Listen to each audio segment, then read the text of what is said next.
അപ്പോൾ ഈ ടെസ്റ്റുകളൊക്കെ ചെയ്യാനായിട്ട് തീരെ ചിലവില്ലാത്തതാണ്. കാരണം നമ്മുടെ സർക്കാർ ആശുപത്രികളിൽ, എല്ലാ മെഡിക്കൽ കോളേജുകളിലും, താലൂക്ക് ആശുപത്രികളിലും, ജനറൽ ആശുപത്രികളിലും, ജില്ലാ ആശുപത്രികളിലും എല്ലാം നമ്മൾക്ക് ജയിലുകളിലും ഒക്കെ ഈ HIV ടെസ്റ്റിങ്ങിനുള്ള സംവിധാനമുണ്ട്.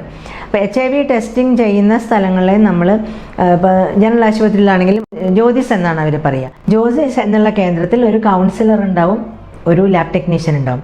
അപ്പോൾ കൗൺസിലർ ആദ്യമേ തന്നെ ഒരു വ്യക്തി ടെസ്റ്റ് ചെയ്യാൻ ചെല്ലുമ്പോൾ അയാളെ ഒന്ന് കൗൺസിൽ ചെയ്ത് നോക്കും. അയാൾക്ക് ഈ രോഗം വരാൻ സാധ്യതയുണ്ടോ, രോഗം എന്തെല്ലാം അയാളുടെ റിസ്ക് ബിഹേവിയർ എന്നൊക്കെ ചോദിച്ച് അയാളെ ടെസ്റ്റ് ചെയ്യും.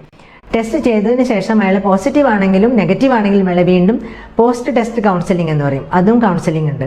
നെഗറ്റീവായ ഒരാളാണെങ്കിലും അയാൾക്ക് റിസ്ക് ബിഹേവിയർ ഉണ്ടെങ്കിൽ ഇനി വരാൻ സാധ്യതയുണ്ട്, അതുകൊണ്ട് ആ റിസ്ക് ബിഹേവിയറിൽ നിന്നും എങ്ങനെ പ്രൊട്ടക്റ്റഡ് ആവണമെന്ന് പറഞ്ഞു കൊടുക്കും. 3 മാസം കൂടുമ്പോൾ വീണ്ടും ടെസ്റ്റ് ചെയ്യാൻ വരാൻ പറയും.